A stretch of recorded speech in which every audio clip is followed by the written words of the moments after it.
My wife mocked real men don't cry like babies as she took everything, so I inherited $180 million and bought evidence to destroy her. I am 33. 6 months ago, my wife Ashley told me real men don't cry like babies. Maybe living in your car will toughen you up, as security escorted me out of my own job. Last week, I inherited $180 million from my dead uncle and recordings of her entire conspiracy. Her federal sentencing is tomorrow. I know this sounds insane, but I need to get this story out somewhere before the trials end, and I can finally move on with my life. I am Ryan Mitchell. Been working operations management since college. Steady job at Mitchell Logistics here in Denver, pulling in $78,000 a year. Not rich, but comfortable middle-class life. Ashley and I met 4 years ago at a coffee shop near the yoga studio where she taught part-time classes. She seemed perfect back then, always talking about mindfulness and simple living, down to earth, in her yoga pants and oversized sweaters. We got married 2 years later in a small ceremony at her parents' place in Boulder. Her dad walked her down the aisle while her mom cried happy tears. My parents flew in from San Antonio. My sister Carmen drove down from Fort Collins. Perfect autumn wedding with golden aspen leaves and mountain views. For the first year of marriage, everything felt exactly right. I had bought our 3-bedroom townhouse in Lakewood before we met. Used savings from my first few years working plus a small inheritance from my grandfather. Nothing fancy but solid investment. Mortgage almost paid off by the time we married. Ashley moved in with her BMW and endless shopping bags. Immediately started talking about renovations. This kitchen looks so dated. Ryan, the master bathroom too. We should update everything to match our lifestyle better. So we renovated. Granite countertops, custom cabinets, walk-in shower with rain head. Grade cost more than planned, but Ashley insisted it was investment in our. You have to spend money to make money. Babe, successful couples live in homes that reflect their success. My boss Brad Kelton had been like a mentor since he hired me 5 years ago when Mitchell Logistics was half its current size. He promoted me twice, even gave a speech at our wedding reception. Ryan Mitchell is the kind of employee who builds companies, he had said, raising his champagne. Loyal, dedicated, always puts the team first. Ashley, you have got yourself a winner here. Brad went through a nasty divorce about 8 months ago. His ex-wife took half his assets and moved to California with their twin daughters. He started staying late at the office, talking about how quiet the house felt, how hard it was starting over at 42. Around the same time, Ashley quit teaching yoga. I want to focus on exploring my potential, she explained. Maybe start a consulting business or get into wellness coaching. I need time to figure out what I really want to do with my life. What she really wanted, apparently, was to spend more time shopping and complaining about our lifestyle. Our townhouse was too small for entertaining. Our cars were embarrassing compared to what her college friends drove. I was working too many hours, but somehow not making enough money. Every conversation became about what we couldn't afford, what other couples had that we didn't, how I needed to be more ambitious if I wanted her to be happy long term. The red flags started small. Ashley's phone became password protected. She had step outside to take calls, claiming it was her sister or college roommates. Girls' nights happened twice a week now, always at places she couldn't specify afterwards. We just drove around and talked. You know how women are. When I asked for details about her day, she would get defensive. Why are you interrogating me? I am not your prisoner, Ryan. I am allowed to have my own life and friends. I trusted her completely. Ashley was my wife. Brad was my mentor. The possibility that they were conspiring never entered my mind until the Tuesday morning that destroyed everything. Brad called me into his office at 8:30, said he needed to discuss some irregularities that had come to light. I walked in, expecting to talk about the Peterson Industries contract renewal, our biggest client worth $2 million annually in shipping business. Instead, Ashley was sitting in the chair next to Brad's desk, like she belonged there, wearing a black dress I had never seen before, and the pearl necklace her grandmother left her. Her expression was cold, calculating, nothing like the woman who had kissed me goodbye that morning. Ryan, we need to talk, Brad said, his voice carrying authority I had never heard directed at me before. There have been some serious irregularities discovered in your expense reports over the past several months. I stared at them both, my brain struggling to process what was happening. What kind of irregularities? Every receipt is documented and approved. Ashley smiled, but it wasn't the smile I had fallen in love with. This was something predatory. Show him the evidence, Brad. He deserves to see exactly what he has been caught doing. Brad turned his computer monitor toward me. Security footage began playing, showing me apparently stumbling around the office Christmas party, leaning inappropriately close to female colleagues. My words slurring in conversations taken completely out of context. The video was expertly edited, spliced together to make me look drunk and unprofessional. In reality, I had had exactly 2 beers over 4 hours, and spent most of the party talking business with clients. We have also discovered you have been using company funds for personal expenses.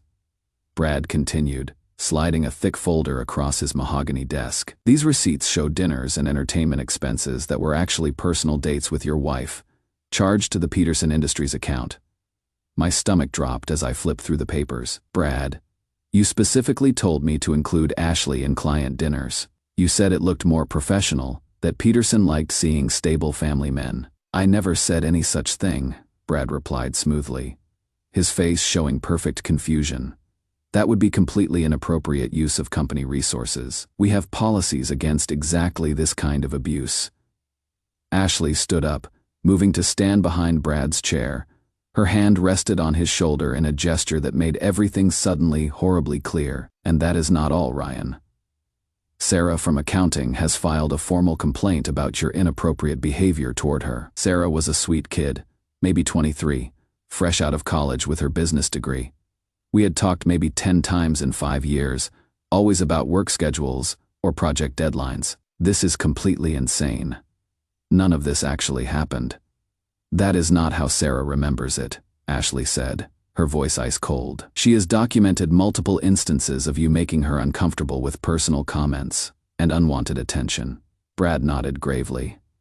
We take workplace harassment very seriously here at Mitchell Logistics. Combined with the financial irregularities and the drinking problem you have clearly developed, we have no choice but to terminate your employment immediately. Drinking problem? I don't have a drinking problem.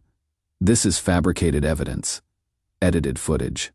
Ashley's laugh was like breaking glass. Ryan, you have been staying out late, coming home smelling like alcohol, becoming increasingly aggressive and paranoid at home. I have been documenting everything for months because I was scared of what you might do.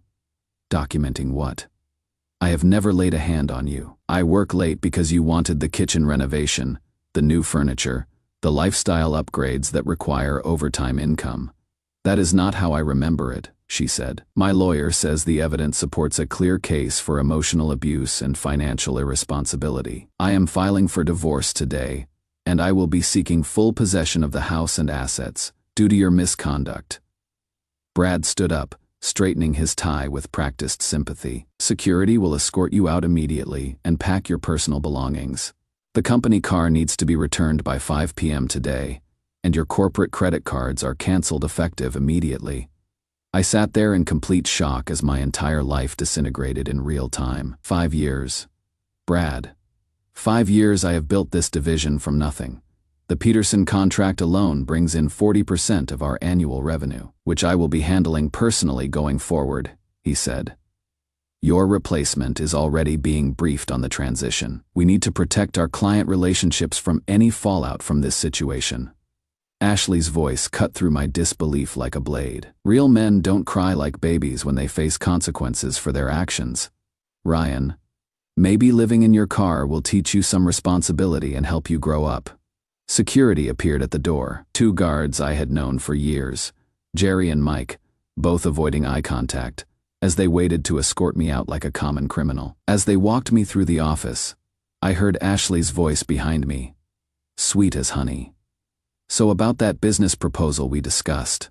Brad, when can we start planning the new consulting division? By midnight, I was parked behind a Walmart on Wadsworth Boulevard, trying to figure out how to sleep in my 10-year-old Toyota Camry with everything I owned stuffed in the trunk and back seat. For 2 months, I lived like a ghost haunting parking lots across Denver.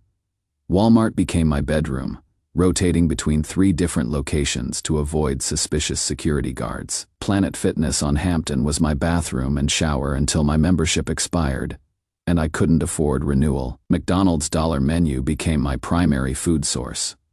One McChicken sandwich stretched into 2 meals when eaten slowly enough. I sent out over 200 job applications through library computers and Wi-Fi stolen from coffee shops. Somehow, every logistics company in Colorado had already heard about my misconduct at Mitchell. Brad's influence reached temp agencies, day labor companies, even retail positions that should have been desperate for workers. My family thought I was taking time to figure things out after the divorce. I was too ashamed to tell them I was homeless, sleeping in my car, watching my life savings disappear, one fast food meal at a time. Then the 15th of December happened. I was parked behind a Target in Aurora at 6 a.m., using their Wi-Fi to check email on my phone, when an elderly woman knocked on my window. She was impeccably dressed in a navy wool coat, carrying a leather briefcase, like it contained nuclear launch codes. "Ryan Mitchell?" she asked. She asked when I rolled down the cracked window. "Yeah, that is me. If this is about repossessing the car, I already told them they can have it next week." "Mr. Mitchell, my name is Margaret Walsh.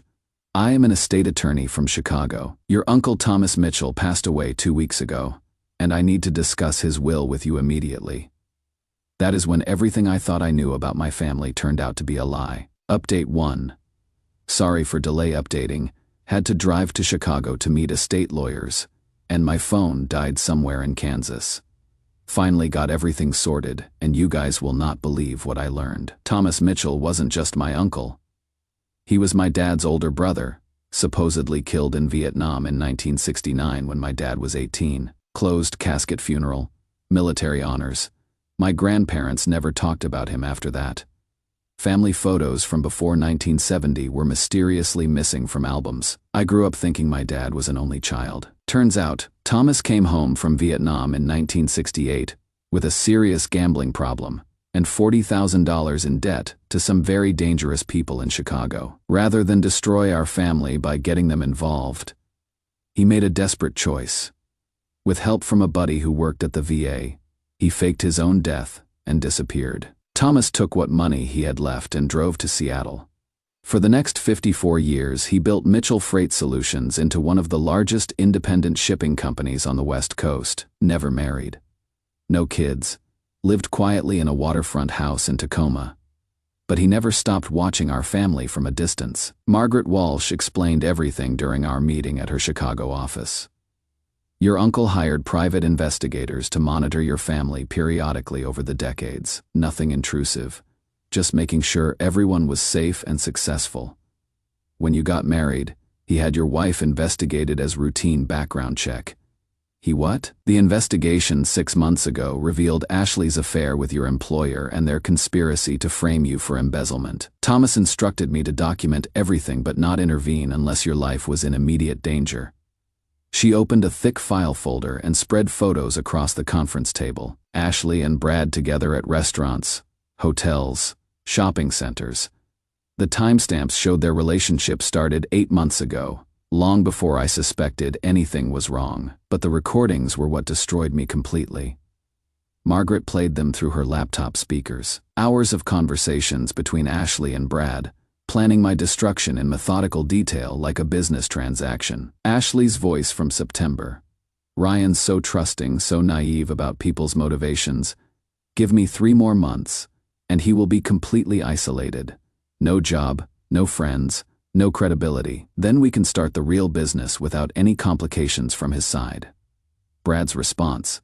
The Peterson contract alone will set us up for life once Mitchell Logistics folds. We will have their client list, their shipping routes, their vendor relationships, but none of the overhead or employee obligations. They weren't just destroying me personally, they were planning to collapse the entire company Brad had spent 15 years building, putting dozens of people out of work, all to steal client relationships for their own venture. Another recording from October, just days before they fired me. Ashley, the domestic abuse documentation is almost complete. I have got photos of the bruises from that hiking accident last summer. but I am claiming they are from Ryan's violence. My sister will testify about the phone calls where I was crying about his behavior, Brad. And the financial evidence is bulletproof. We have been moving money through dummy accounts for months, then documenting Ryan's access to make it look like embezzlement.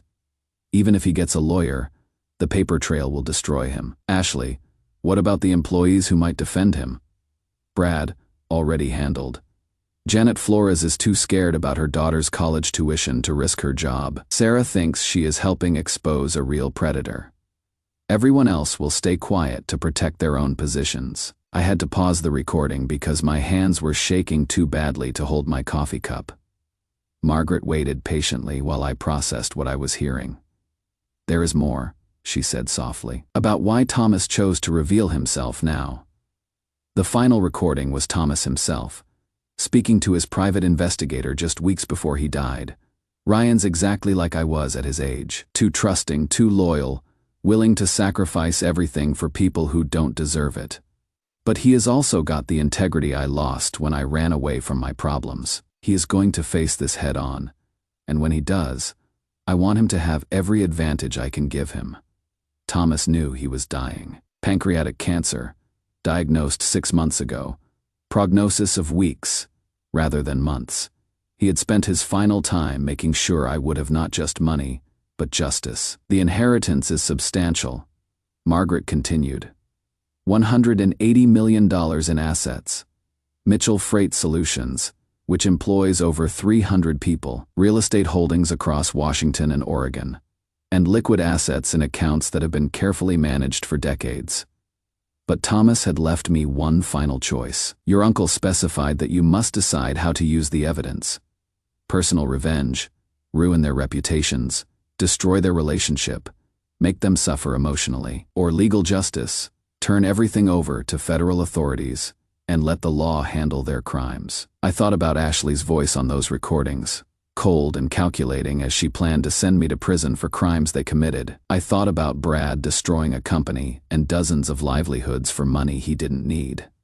I thought about Sarah, manipulated into believing she was protecting other women from a predator. Then I thought about Thomas, who chose to run from his problems instead of facing them, spending 54 years watching his family from a distance because he was too ashamed to come home. On Friday morning, I made my choice. I walked into the FBI field office in Denver and asked to speak with someone about corporate fraud and conspiracy. Agent Sarah Rodriguez listened to my story with growing interest, especially when I mentioned the recordings and financial evidence spanning multiple years. Mr. Mitchell, we have actually been investigating Mitchell Logistics for potential bid rigging and tax evasion as part of a broader industry inquiry. What you are describing could be exactly the evidence we need for federal charges. I handed over copies of everything, the recordings, the financial documents, the photographs, the evidence of conspiracy spanning 8 months. Agent Rodriguez's expression grew more serious with each item. This is substantial evidence of multiple federal crimes: wire fraud, conspiracy, embezzlement, money laundering, potentially racketeering if their new business venture involves the pattern you have described. Are you prepared to testify? Agent Rodriguez, they tried to send me to prison for crimes they committed. They destroyed my career, my marriage, my reputation. They manipulated a young woman into filing false harassment claims. Yes, I am prepared to testify. I thought about Thomas's waterfront house in Tacoma, the shipping company that now belonged to me, the fortune that could buy anything I wanted. I am not going anywhere, but here is what Brad and Ashley don't know yet. While they think they are building their new consulting business on the ashes of my destroyed life, they also don't know that their biggest client, Peterson Industries, called me yesterday. David Peterson had heard about arrests that are coming and wanted to discuss moving his shipping business to Mitchell Freight Solutions. Ryan, I have been working with you for 3 years. Not Brad, Peterson said.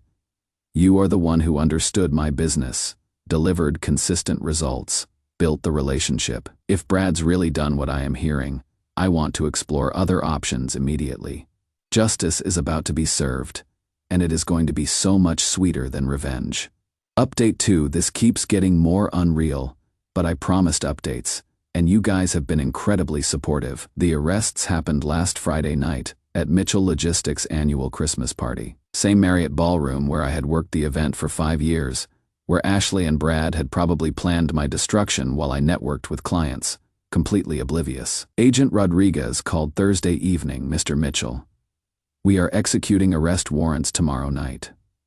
I thought you would want to know the timeline. I was sitting in Thomas's house, my house now, looking out at Puget Sound. 4 bedrooms, private dock, his yacht still moored. Both of them? I asked. Both, plus 2 other executives. Your evidence opened a much larger investigation. Friday night, FBI showed up at the company party during Brad's annual speech about values. Janet called Saturday with details. Brad Kelton, you are under arrest for conspiracy, wire fraud, embezzlement, and money laundering. Agent Rodriguez announced to the entire ballroom. Complete silence except for handcuffs clicking. Ashley tried slipping out, but agents were waiting. Ashley Mitchell, you are under arrest for conspiracy, money laundering, and filing false police reports. She corrected, it is Ashley Kelton now. We are engaged. News to Brad, apparently. Sunday morning, David Peterson called. The biggest client Brad had stolen from me. Ryan, I heard about the arrests. Brad approached me last month about his new firm. But I have worked with you for 3 years. You knew my business. Brad barely knew our contracts. By Wednesday, 4 Mitchell Logistics clients had contacted me, following me to Mitchell Freight Solutions. Perfect irony. Brad destroyed Mitchell Logistics trying to steal their clients. But his arrest drove those same clients directly to my inherited company. His greed didn't just fail, it actively helped me succeed. I moved to Tacoma this week. The management team already knew about me. Thomas had talked about his nephew in logistics being targeted by corrupt people. They have been expecting me for months. The preliminary hearings are scheduled for the 15th of January. Brad and Ashley are being held without bail due to flight risk.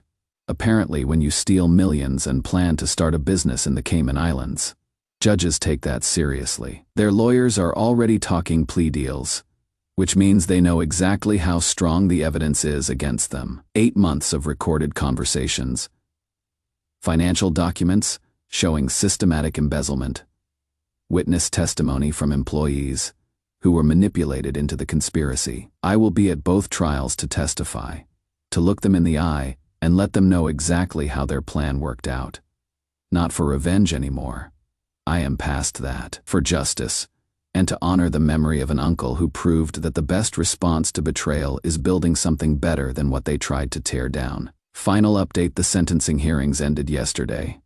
Time to close this chapter and share how everything resolved. Brad Kelton, 15 years federal prison. Full restitution of $4 million stolen funds. Lifetime ban from serving as corporate officer in any capacity. Ashley, 8 years federal prison. Forfeiture of all assets acquired through fraud conspiracy. 2 other Mitchell Logistics executives got 46 years each for their roles in the bid rigging scheme. Judge Patricia Morrison delivered thorough remarks during sentencing. The defendants engaged in a sophisticated conspiracy that went far beyond simple corporate fraud. They systematically destroyed an innocent person's career, reputation, and livelihood, while manipulating multiple victims to participate in their scheme. The evidence shows calculated cruelty that exceeds normal business crime. I testified for 3 hours across both trials, seeing Brad and Ashley in orange jumpsuits instead of corner offices. I felt unexpected pity for how they had destroyed their lives pursuing money they could have earned legitimately. Ashley cried during my testimony about the homelessness and failed job searches. Real tears this time, not the performance tears from our marriage. When prosecutors played her recording saying real men don't cry like babies, maybe living in your car will toughen you up, jury members winced. The cruelty was undeniable in that courtroom. Brad stared at his table throughout my testimony. His lawyer advised no emotion, but his jaw clenched when I described Mitchell Logistics' destruction and the employees who lost jobs. Mitchell Freight Solutions is thriving. We have expanded into 4 markets, hired 68 employees, and landed $50 million in new contracts. The Colorado clients became our Rocky Mountain Division foundation. Janet Flores is Regional Operations Director now. She stayed loyal when everyone abandoned me. refusing Brad's character assassination despite job threats. Real loyalty deserves real rewards. My family has been incredible. Once they learned the truth about Thomas and what really happened. My parents visit Seattle monthly. My sister Carmen helped me process the betrayal trauma. I sold the Denver townhouse and donated proceeds to a homeless transition nonprofit. Kept nothing from my Ashley life. Too many deception memories. The yacht Second Chances is my hobby now. Exploring Puget Sound weekends. I am seeing Maria Santos, a maritime lawyer in Seattle. Brilliant, funny, unimpressed by inherited wealth. When I told her my story, sounds like you learned character judgment lessons. Thomas left business journals spanning decades. I inherited values with money. Patience over quick profits. Relationships over transactions. Brad and Ashley stole $4 million. Destroyed a company worth tens of millions. Ruined dozens of careers. For money I earn in quarterly interest. Mitchell Freight Solutions employs 240 people across 5 states with excellent benefits and merit-based advancement. That is Thomas's legacy. Proof legitimate success lasts longer than schemes. Brad and Ashley chose criminal shortcuts. They will spend the next decade in prison while I build something honoring the patience and integrity that made this possible. Sometimes, justice really is better than revenge.